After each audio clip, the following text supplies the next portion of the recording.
예수님의 이름으로 기도합니다. 아멘. 우리가 이제 성경을 읽어 나가다 보면 부딪히는 장벽이 있는데, 큰 산이 있는데 그게 레위기입니다. 성경을 좀 읽는다고 하시는 분들이 창세기 아주 재미있게 읽고 또 출애굽기 재미있게 읽다가 끝부분엔 조금 갈등을 합니다. 이거 읽어야 되나 말아야 되나, 무슨 뜻인지 모르고. 레위기에 들어와서는 이제 이거는 내가 볼 책이 아닌 것 같다 해서 이제 포기하시는 분. 그래서 성경책을 이렇게 제가 유심히 관찰해 보면 거의 앞부분만 시커무리해지고 그 다음부터는 아주 정결한 성경책으로, 깨끗한 성경책으로 갖고 계시는 분들이 많습니다. 저는 지금까지 이제 성경을 묵상하고 개인적으로 또 성경을 연구하고 또 성경을 가르치고 성경을 전하면서 최고로 은혜를 많이 받은 성경이 있다면 그 가운데 레위기를 꼽고 싶습니다. 레위기 말씀이 너무 저에게는 큰 은혜가 되는 말씀이고, 여러분들과 같이 이제 오늘부터 수요 예배를 통해서 레위기 강해를 시작하는데요. 자, 레위기를 우리가 이해하기 위해서 1장 1절 말씀에 보면 여호와께서 해막에서 모세를 부르시고 그에게 말씀하여 이르시되, 이렇게 시작하고 있지만 원어에는 그리고 그가 부르셨다 이렇게 되어 있습니다. 그리고 그가 부르셨다. 왜 그리고라고 하는 접속사가 있는 걸 보면 출애굽기의 연장선임을 알 수가 있죠. 그러니까 우리가 성경이 후대에 와서 이렇게 책들이나 장, 절 이런 것들이 구별이 되어 있는데, 우리가 흔히 모세오경이라고 할 때 창세기, 출애굽기, 레위기, 민수기, 신명기는 모세가 쓴 성경으로 되어 있죠. 자, 그래서 레위기와 출애굽기는 계속 이어지는 이야기입니다. 그리고 그가 부르셨다. 이제 앞에 어떤 내용이 나오냐면 성막이 세워지는, 성막이 지어지고 또 성막의 기구들이 다 재배치가 되고, 그래서 이제 성막이 세워지고 하나님의 임재를 가리키는 구름이 성막 위에 가득한 그런 그림으로 출애굽기가 끝나죠. 그리고 하나님이 이제 임재하신 성막에서 그가, 하나님이 여호와께서 부르셨다. 누구를? 모세를 부르셨다. 그래서 와이크라라고 하는 이 단어, 이 단어에서 오늘 우리가 공부하는 말씀을 묵상하는 레위기라는 책명이 등장하게 됩니다. 자, 우리 이런 내용들은 여러분이 굳이 자세하게 내용을 알 필요는 없습니다. 우리는 더 궁금한 건 내용이죠. 자, 이 출애굽기와 레위기를 연장선에서 들여다보면서 이제 출애굽기에서 아주 중요한 말씀을 하나님이 하시는데, 출애굽기 19장 5절 6절 말씀입니다. 중간에 이제 6절서부터 진행이 되는데, 자, 5절 말씀에 보면 세계가 다 내게 속하였나니 너희가 내 말을 잘 듣고 내 언약을 지키면, 이 언약이 중요한 이 단어인데요, 시내산 언약을 가리킵니다. 시내산 언약을 하나님과 이스라엘 백성이 이제 언약을 맺으면서 하나님께서 그 언약을 잘 지킬 때 이스라엘 백성들이 어떻게 될 것을 말씀하는데, 6절 말씀 그 부분만 한번 같이 읽어보죠. 너희가, 거기서부터 시작. 너희가 내게 대하여 제사장 나라가 되며 거룩한 백성이 되리라. 너는 이 말을 이스라엘 자손에게 전할지니라. 바로 요 6절이 레위기예요. 언약을 지키면이라는 시내산 언약의 조건, 그 조건을 충족시켰을 때 하나님이 이제 약속하시죠. 뭘 약속하냐면 너희들이 이렇게 될 것이다. 어떻게요? 제사장 나라가 될 것이고 거룩한 백성이 될 것이다. 그러니까 어떻게 제사장 나라가 될 수 있습니까? 그래서 1장서부터 17장까지 레위기가 기록이 됩니다. 그러니까 제사장 나라가 되기 위해서는 하나님 앞에 나아가야 되겠죠. 하나님 앞에 나아갈 때 필요한 게 뭐냐면 거룩이죠. 거룩하지 않고는 거룩하신 하나님 앞에 나아갈 수 없습니다. 그 거룩하신 하나님 앞에 나아가기 위해서 내가 거룩해져야 하는데 내가 거룩하지 않아요. 그래서 필요한 게 뭐냐면 속죄라는 게 필요합니다. 속죄. 그 속죄를 위해서 하나님이 요구하신 게 뭐냐면 제사. 그래서 처음부터 여기 1장서부터 5개의 제사가 이렇게 등장하고, 또 제사장들은 어떻게 성별되어야 하는지 뭐 이런 내용들이 그 뒤에 쭉 나옵니다. 그러니까 1장서부터 17장은 언약 조건이 충족되었을 때 너희가 제사장 나라가 될 것이다 라고 하는 말씀에 대한 구체적인 내용으로 구성되어 있어요. 1장서부터 17장은. 그래서 제사장 나라로서의 어떤 조건과 내용을 살펴보게 되어 있고, 자, 그 다음에 18장서부터 27장은 뭡니까? 거룩한 백성으로 살아가는 데 있어서 우리가 하나님이 보실 때 거룩한 백성이 되기 위해서 필요한 것이 있다면 그것은 하나님과 동행하는 거죠. 하나님과 동행하는 삶이 필요한 겁니다. 그러니까 하나님과 동행할 때 우리에게 요구되는 게 뭡니까? 역시 거룩하신 하나님과 함께 동행하려면 우리가 거룩해져야 되겠죠. 근데 우리가 거룩해지기 위해서 요구되는 게 뭐냐? 이 18장서부터 27장은 한마디로 말하면 사랑입니다. 사랑. 그래서 자, 이제 그 내용들은 이제 우리가 한 장씩 이제 풀어 나가면서, 주제를 풀어가면서 여러분들에게 말씀을 드릴 거고요. 그러니까 이제 두 가지 주제가 되는 거죠. 1장서부터 17장은 하나님께 나아가는 길, 하나님께 나아가기 위해서 우리에게 필요한 것들을 말씀하고 있고, 또 18장에서 27장까지는 하나님과 거룩한 백성으로서 하나님과 동행하는 데 필요한 것들을 우리에게 말씀하시는 겁니다. 그러니까 앞에서는 속죄라고 하는 것을 통해서 하나님 앞에 나아가기 때문에 뭘 강조하냐면 믿음을 강조하고, 또 뒤에서는 거룩한 하나님과 동행하기 위해서 우리에게 뭐가 필요하냐면 사랑이 필요하다. 사랑을 강조합니다. 그래서 큰 두 가지의 기둥이 레위기를 구성하고 있습니다. 하나님 앞에 들어갈 때 뭐가 필요해요? 믿음이 필요합니다. 하나님과 함께 동행하기 위해서는 무엇이 필요해요? 사랑이 필요합니다. 믿음과 사랑은 매우 중요하죠. 자, 큰 두 가지 주제 가지고 여러분들이 그것을 잘 기억해 두면서 우리 한 장 한 장 내용을 살펴나갈 때 여러분들이 그것을 꼭 적용하면서, 이제 우리가 1장을 할 때는 뭐가 이제 강조되겠다 생각을 하셔야 되겠죠? 뭐가 강조됩니까? 믿음이 강조된다는 거 기억하시면서 자, 보겠습니다. 자, 1장은 아까도 제사장 나라로서의 어떤 조건들을 갖추기 위해서는 우리가 거룩해야 되는데, 그 거룩에 있어서 피가 필요하죠. 속죄라는 것이 필요한데, 그 속죄의 첫 번째 주제는 번제입니다. 번제. 2절 말씀을 한번 같이 보겠습니다. 2절 다 같이 읽어보겠습니다. 시작. 이스라엘 자손에게 말하여 이르라. 너희 중에 누구든지 여호와께 예물을 드리려거든 가축 중에서 소나 양으로 예물을 드릴지니라. 자, 여기 강조된 단어가 예물이라는 단어가 강조됐죠. 예물이라는 이 단어가 원어로 뭐냐면 코르반입니다. 코르반. 우리말로 번역된 건 고르반. 어디서 많이 들어본 용어죠? 고르반이라는 단어가 어디 있기나 합니까? 예수님께서 바리새인들이 하나님 앞에서 이제 그들이 거룩한 척 하면서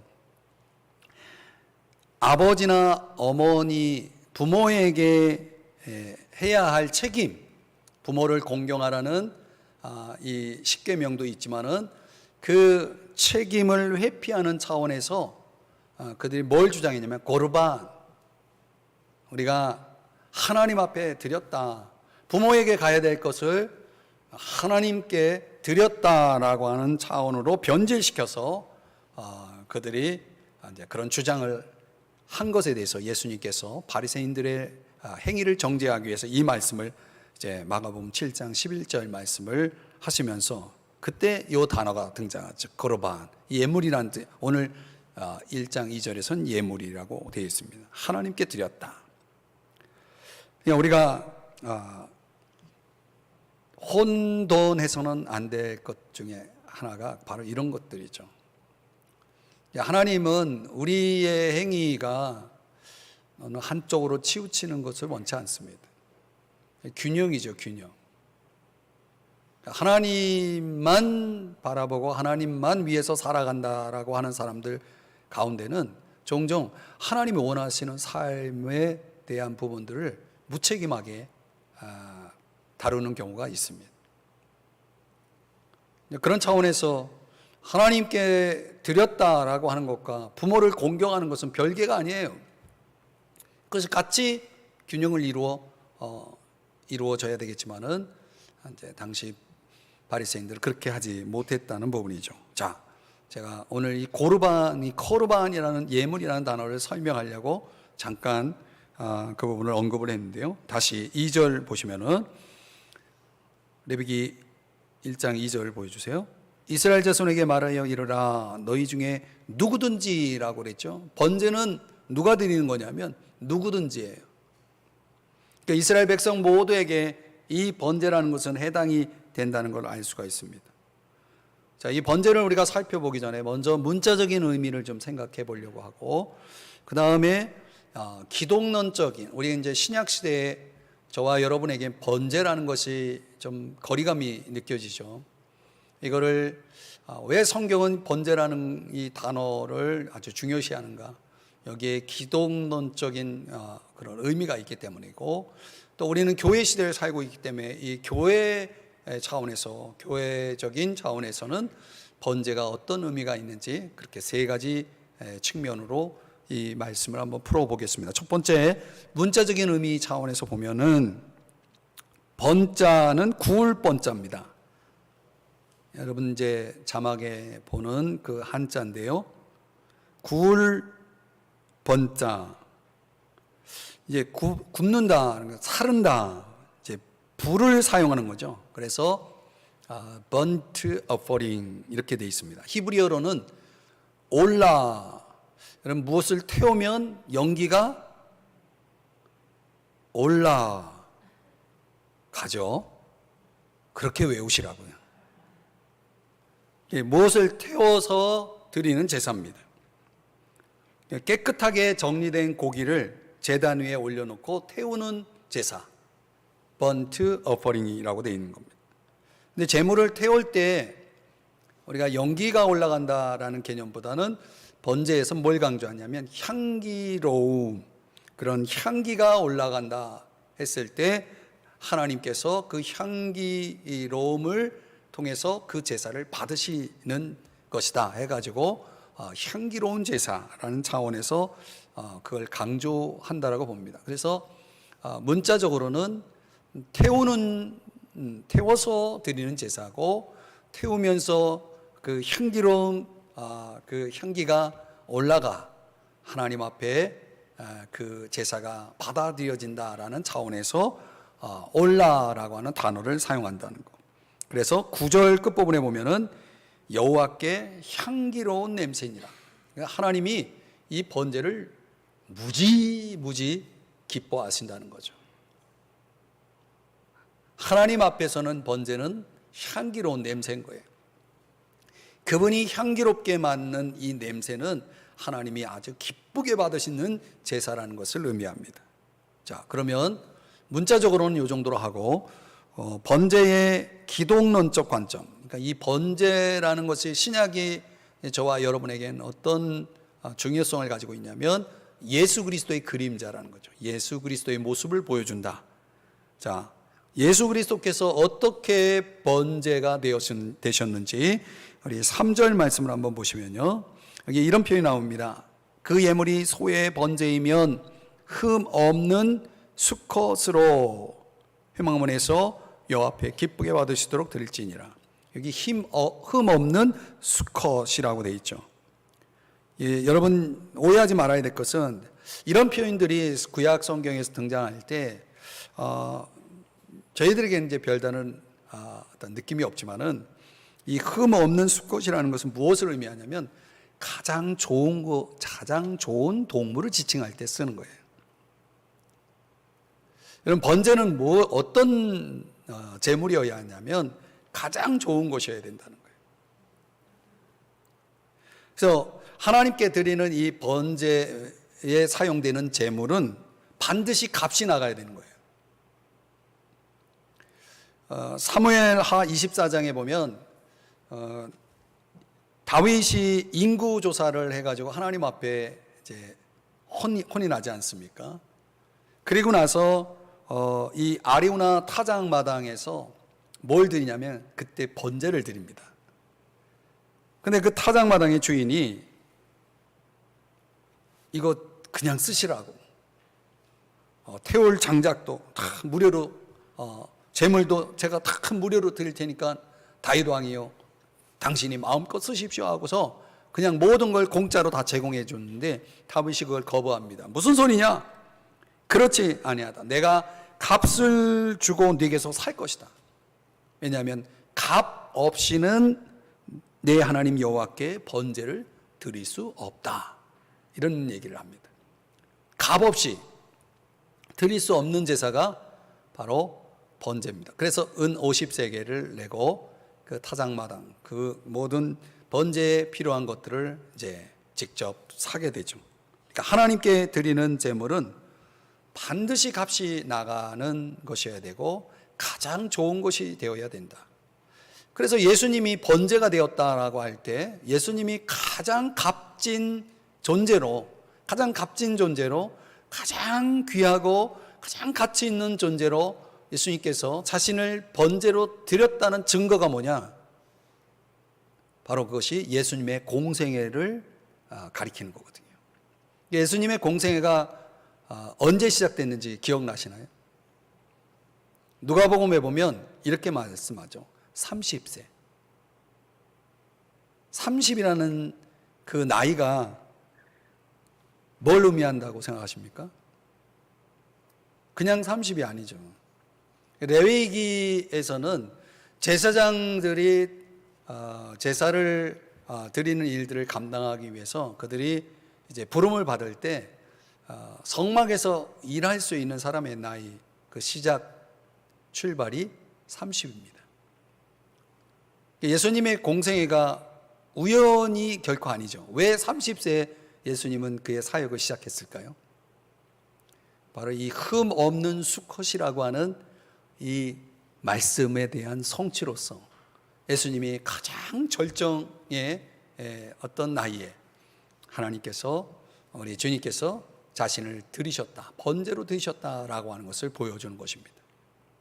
또 우리가 잘 아는 대로 예수님께서 흘리신 그 대속의 피는 어떤 피입니까? 베드로전서 1장 18절 말씀에 보면 흠없고 점없는 어린 양 같은 그리스도의 보배로운 피로 된 것이니라. 우리가 이 세상에서 많은 보배를 가질 수 있겠지만 그 어떤 것보다도 더 보배로운 바로 예수의 피, 그 피가 보배로운 줄 믿으시기 바랍니다. 그 피가 있기 때문에 저와 여러분이 대속을 받았다는 사실을 믿으시기 바랍니다. 그러니까 예수님이 들이신 그 피야말로 가장 값진 것이죠. 이보다 더 값진 것이 없는 거죠. 그래서 예수님이 저와 여러분을 이 피로 사시지 않았습니까? 그래서 저와 여러분을 얼마짜리라고 말합니까? 예수님짜리라고 말하는 거죠. 값으로 칠 수가 없어요. 돈으로 살 수가 없어요. 이 피는 믿음으로만 얻을 수 있는 피. 예수님짜리. 우리 옆에 있는 분 슬쩍 보시면서 한번 그렇게 축복합시다. 당신은 예수님짜리요. 끝부분이 좀 그랬네요. 성도님은 예수님짜리이십니다. 여러분 소중하게 다루세요. 자, 오늘 본문 3절을 다시 보시면 이 번제에서 중요한 부분이 뭐냐면 그렇게 나옵니다. 여호와 앞에 기쁘게 받으시도록 드릴지니라. 기쁘게 받으시도록. 예수님이 번제로서 어떻게 자신을 드렸는지를 보여주는 거죠. 이 영어 성경의 킹제임스 버전에 보면은 자원하여 드렸다라고 하는 것, 자원하는 자발적인 뜻으로 드렸다라고 하는 것을 강조합니다. 그러니까 예수님이 번제로서 어떻게 드리셨냐면 자원하여 드렸다라고 하는 것입니다. 그 말씀이 어디 나오냐면 히브리서 10장 6절 7절 보면은 번제와 속죄제는 기뻐하지 아니하시나니, 실제로 하나님 아버지의 뜻을 이루기 위해서 구약에 그 수많은 번제와 속죄제가 사용됐지만 그걸로는 하나님 아버지를 만족시킬 수가 없어요. 기쁘시게 할 수가 없는 겁니다. 물론 한시적으로 번제와 속죄제를 하나님께서 명령하셨지만은 그 자체가 하나님이 기뻐하실 만한 그런 내용이 될 수가 없는 거예요. 그래서 7절 말씀 한번 다 같이 읽어보겠습니다. 시작. 이에 내가 말하기를 하나님이여 보시옵소서, 두루마리 책에 나를 가리켜 기록된 것 같이 하나님의 뜻을 행하러 왔나이다 하셨느니라. 하나님의 뜻을 행하러 왔다. 우리 예수님이 이 땅에 오신 목적이 뭐예요? 하나님 아버지의 뜻을 행하기 위해서 아주 기쁨으로, 기꺼이, 자발적으로 하나님의 아버지의 뜻을 이루기 위해서 행하러 오셨다라고 말씀하고 있습니다. 그러면서 요한복음 10장 18절에서는 이렇게 표현합니다. 내가 스스로 버리노라. 예수님 자신의 몸을 스스로 버렸다는 것은 자발적으로 버렸다는 거죠. 하나님 아버지의 뜻이 뭐예요? 그게 십자가죠. 왜 예수님이 십자가를 지셨나요? 스스로 버리신 거예요. 자발적으로 버리신 거죠. 예수의 헌신, 그 희생은 스스로의 헌신, 즉 번제가 가리키는 그 의미대로 스스로 자발적으로 기쁘게 드렸다는 거예요. 예수님이 우리의 번제가 될 수 있는 겁니다. 4절 말씀에 보면은 그 스스로 자신의 몸을 드린 그 자체가 속죄가 될 것이다 라고 하는 말씀이 나옵니다. 속죄가 될 것이다. 이 속죄라고 하는 단어, 키페르라고 하는 단어는 몸값을 지불하다는 뜻이에요. 그러니까 어떤 인지를 구하기 위해서 그 몸값으로 지불되는 대가를 가리킬 때 키페르, 이 속죄라는 단어가 사용되는데, 결과적으로 예수님이 스스로 자신의 몸을 들여서 그 몸값으로 우리를, 저와 여러분을 속죄하셨다, 사셨다는 거예요. 값을 지불해서. 그래서 우리에게 이제 자유를 주신 거죠. 그러니까 예수님의 희생은 저와 여러분을 위한 속죄라는 사실이죠. 마가복음 10장 45절의 말씀에 보면 많은 사람의 대속물, 오늘 본문에서는 속죄라는 단어를 써요. 속죄물로 주려 함이니라 그랬어요. 예수님의 목숨, 예수님의 목숨이 저와 여러분의 대속물이 된 것입니다. 예수님의 섬김의 절정은 자기 몸을 우리를 위해서 대속물로 주는 것이었다라고 하는 것이죠. 예수님이 번제라고 하는 차원에서 또 하나 8절 9절에서는 뭘 강조하냐면, 아론의 자손 제사장들은 그 뜬 각과 머리와 기름을 제단 위에 불 위에 있는 나무에 버려 놓을 것이며 그 다음 구절은 다 같이 읽겠습니다. 시작. 그 내장과 정강이를 물로 씻을 것이요 제사장은 그 전부를 제단 위에서 불살라 번제를 드릴지니 이는 화제라 여호와께 향기로운 냄새니라. 제가 아까 설명드렸죠. 예수님의 희생은 하나님께는 뭐가 되었다고요? 향기가 되었다라고 하는 것입니다. 그래서 이 말씀을 사도 바울이 이 레위기 말씀을 생각하면서 에베소 5장 2절에서 이렇게 말씀을 합니다. 다 같이 읽어보겠습니다. 시작. 그리스도께서 너희를 사랑하신 것 같이 너희도 사랑 가운데서 행하라. 그는 우리를 위하여 자신을 버리사 향기로운 제물과 희생 제물로 하나님께 드리셨느니라. 향기로운 제물이 되었다. 그러니까 예수님의 그 희생은 하나님께도 향기, 그것은 순전히 우리를 위한 향기로운 제물이었다는 것이죠. 그런 차원에서 예수님의 죽음은 우리를 위한 몸값, 저와 여러분을 위한 몸값이기도 하면서도 예수님 스스로는 전적인 하나님 아버지에 대한, 아버지를 향한 전적인 헌신의 개념, 그 헌신의 개념입니다. 이 번제의 정신을 예수님이 다 품고 예수님께서 그렇게 하셨다는 것입니다. 그럼 여러분 구약 성경에서 번제라는 단어를 볼 때마다 예수님을 떠올리면서 번제가 바로 누구예요? 바로 예수님이에요. 그 예수님, 우리를 위한 번제가 되셔서 이제 저와 여러분은 예수님 자리로 만들고 하나님께 자신을 온전히 드려서 하나님의 뜻을 이루신 그 예수님, 우리의 번제이신 예수님을 여러분 날마다 찬양하고 감사하며 사시기를 주의 이름 축복합니다. 자, 이 번제가 이제 저와 여러분 교회론적인 관점에서 보면 이 번제는 무엇을 의미하는가? 한마디로 말하면 번제는 예배를 보여줍니다. 예배가 뭐냐? 구약으로 말하면 그게 번제다는 그런 거죠. 그래서 오늘 성경 여러분들에게 다 설명하기는 참 방대한 양인데 1절부터 17절까지 계속 여호와께, 2절 한번 보세요. 2절 여러분 성경으로 보세요. 2절에 보면 여호와께라는 표현이 나오고 3절에 보면 여호와 앞에, 5절에 보면 여호와 앞에서, 9절에 보면 여호와께, 11절에 보면 여호와 앞에서, 13절에 보면 여호와께, 14절 여호와께, 17절 여호와께. 제가 몇 번 얘기했어요?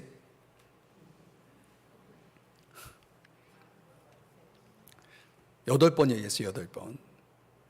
이 표현이 계속 반복되고 있어요. 예배가 뭐예요? 예배. 자, 예배를 설명하기 위해서 굳이 여러분들에게 반복해서 이 본문에 나오는 8번의 이 표현을 설명드렸거든요. 예배라는 것은 하나님 앞에서, 즉 임재, 하나님의 임재 가운데서 드리는 게 예배죠. 그렇죠? 하나님 앞에 나오는 거예요. 하나님을 대상으로, 여호와께라는 것은 그 대상이 하나님이라는 거예요. 예배의 대상, 예배의 자리, 예배의 대상은 하나님이요, 예배의 자리는 하나님의 임재죠. 그래서 하나님이 받으시는 합당한 예배, 그 예배는 어떤 예배여야 하느냐? 저와 여러분이 번제를 통해서 배워야 할 예배에 대한 교훈, 첫 번째는 정해진 시간과 장소를 구별해야 된다는 거예요. 자, 1절 말씀해 보면 1장 1절 회막에서라고 말하고 있어요. 하나님이 언제 어디서 만나자고 모세를 부르시냐면 회막에서 보자고 말씀하고 있는 거죠. 예배라는 것이, 어떤 사람은 그렇게 얘기해요. 저는 항상 예배해요. 물론 그런 것이 틀린 말은 아닙니다. 근데 항상 예배한다는 말은 사실 예배가 아닐 가능성이 많습니다. 죄송한 말씀이지만, 그러니까 진정한 예배는 정한 것이어야 된다는 거예요. 정해져 있는 것이 예배인 거예요. 민수기 28장 2절에 보면 거기 번제를 드릴 때에 이렇게 드리라고 그랬어요. 그 정한 시기에 삼가 내게 바칠지니라. 정한 시기라고 말하고 있고요. 민수기 28장 9절 보면은 28장 9절을 보여주세요. 안식일에는 이렇게 말하고 있어요. 안식일에는. 그리고 10절에 보면 매 안식일에 번제니라. 그러니까 정한 시기라고 할 때 그 정한 시기 가운데 그 하나님이 정한 시기가 언제냐면 안식일이라는 거예요. 안식일. 매 안식일. 이건 정한 시간이죠. 그러니까 우리에게 있어서는 뭐가 중요합니까? 그래서 주일이 중요한 거예요. 그러니까 우리가 드려야 될 예배가 하나님이 우리에게 받고자 하시는 예배. 물론 3절, 4절 보면, 4절 한번 보여주실래요? 민수기 28장 4절에 보면 번제를 매일 2마리씩 드리라고 말씀하고 있어요. 하나는 아침에 드리고 또 하나는 해질 때 저녁에 드리라고 말하고 있어요. 이것도 우리가 매일 드려야 할 번제도 있어요. 아침 저녁으로 드려야 할. 이것도 우리가 보면 우리에게 적용한다면, 굳이 적용하면 삶의 예배가 되겠죠. 매일 우리가 하나님 앞에 시간을 정해놓고 아침 주야로 하나님 앞에 예배할 수 있겠죠. 그러나 지금 28장 민수기 28장 9절 10절에서 말씀하고 있는 정한 시기는, 예배는 공적인 것을 얘기합니다. 개인이 아침 저녁으로 드리는 예배도 가능하겠지만은 하나님은 모두가 함께 모여서 드리는 정한 예배, 정한 시간에 그 예배를 하나님이 받으시겠다. 공동체로 모여서 드리는 예배를 받으시겠다. 이 번제를 통해서 저와 여러분에게 그것을 첫 번째 가르쳐 주는 겁니다. 그러니까 우리가 예배에 있는 자로 살아가기 위해서는 항상 예배하는 자, 그거 매우 위험합니다. 그러니까 항상 예배할 수 있는 그 영성이 어디서 나오냐면, 정한 예배를 드리는 사람이 바로 그런 항상 예배자로 살아가는 영성을 얻을 수가 있어요. 그러니까 주일을 성수한 사람이 한 주간을 예배로 살아갈 수 있는 거지, 주일 예배가 없는 사람이 한 주간을 예배 속에 살아간다는 것은 그건 절대 불가능한 일입니다. 있을 수 없는 얘기입니다. 이제 우리가 엔데믹을 맞이해서 수차례 강조를 하지만 강조해도 말 안 듣는 사람 안 듣죠. 예배자로 살아가는 것, 하나님이 예배자를 기뻐하시고 받으시고 우리에게 그 예배를 요구하시는데, 우리가 하나님 앞에 정말 가장 중요하게 드려야 될 예배가 있다면 그 예배는 공적 예배예요. 여러분이 오늘 이렇게 수요 예배에 나와서 공적 예배를 드릴 때 그 외의 날들을 예배자로 살아갈 가능성이 있는 거예요. 우리 한국교회 하나님께서 수요 예배라고 하는 전통을 주셨다는 것은 참 감사한 일이에요.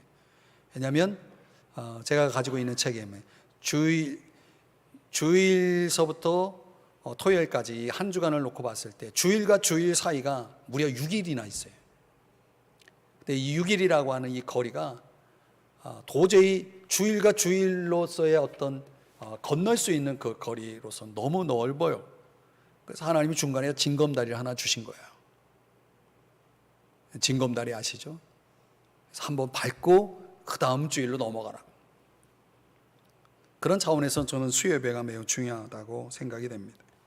자, 회막에서 이거는 뭘 의미한다라고 말씀드렸어요?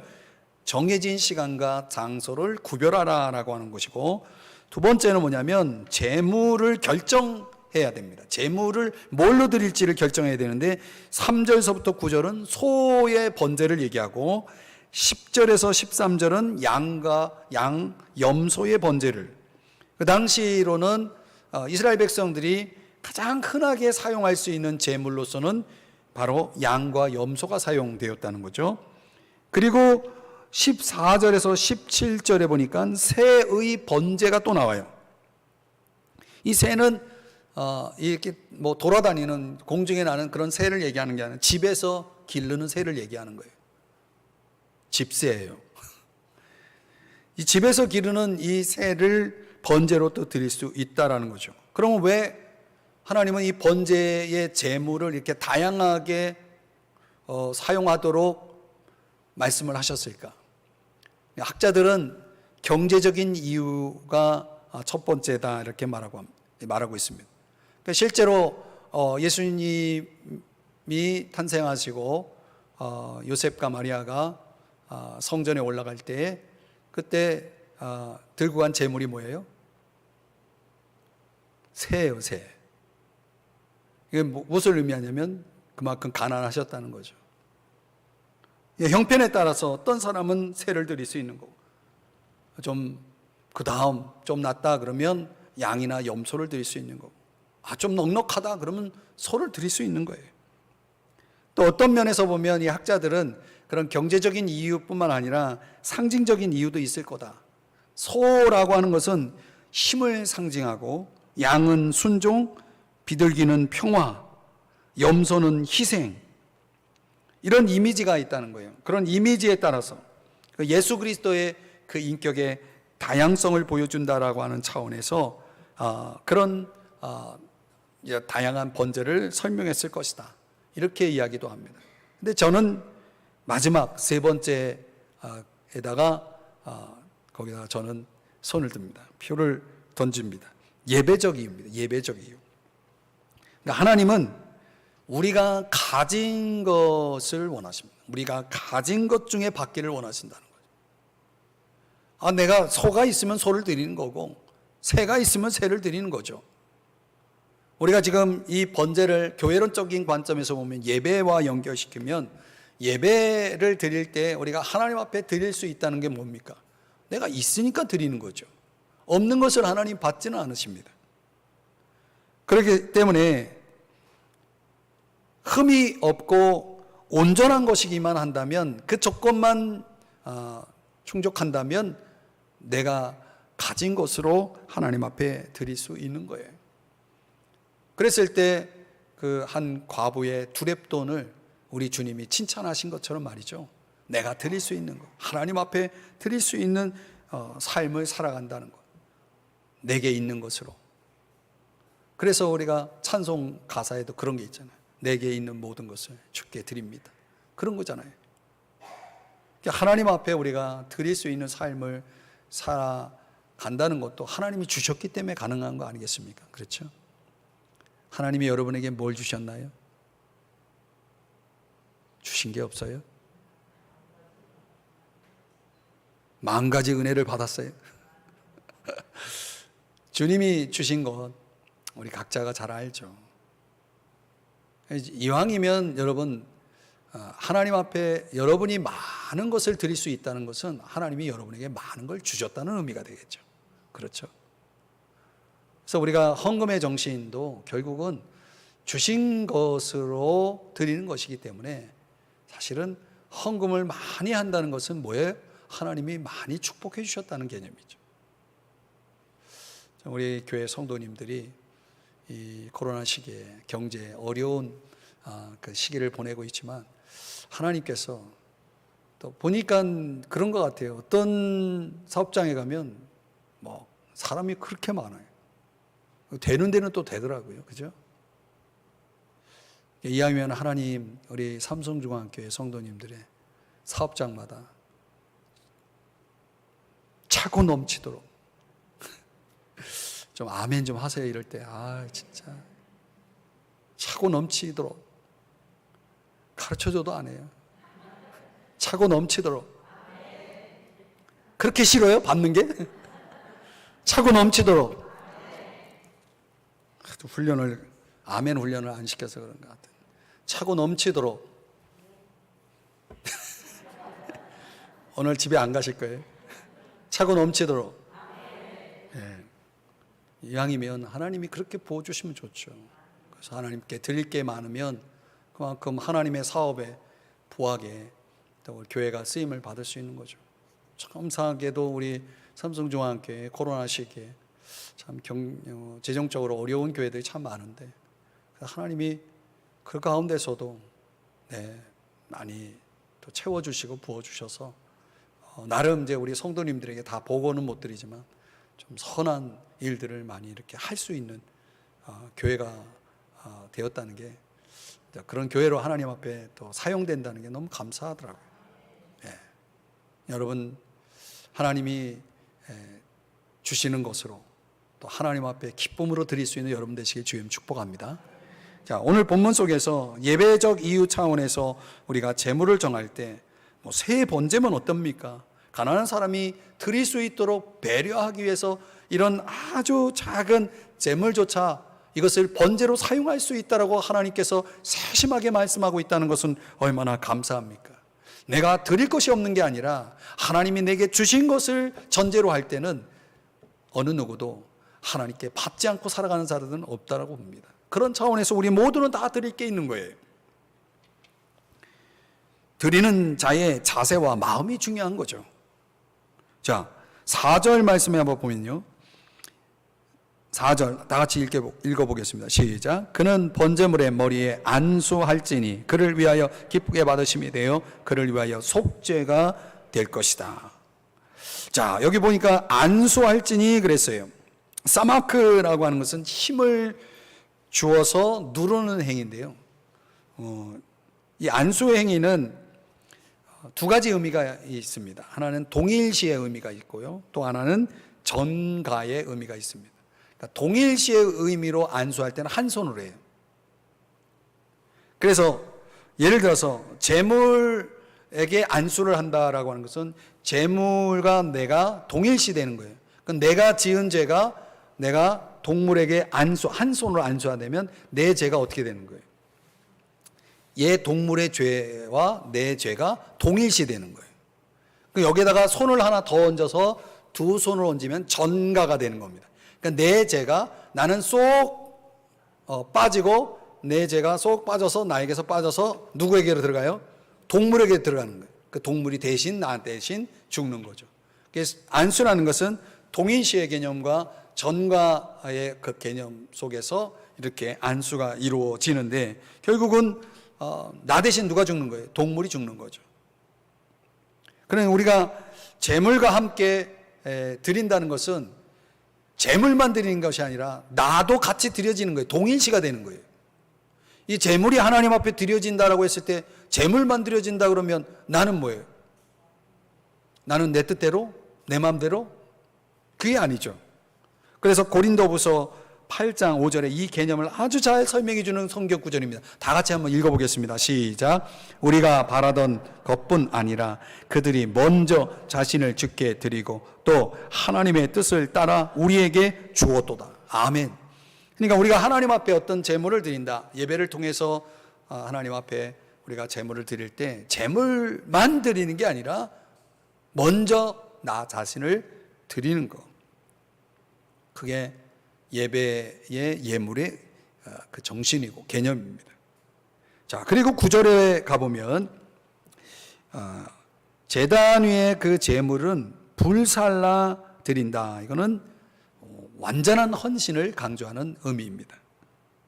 그리고 6장 12절 이제 번제에 대해서 저 레위기 6장에서도 설명하고 있는데 여기 보면 이 말씀은 같이 한번 읽어보죠. 마지막이니까 시작.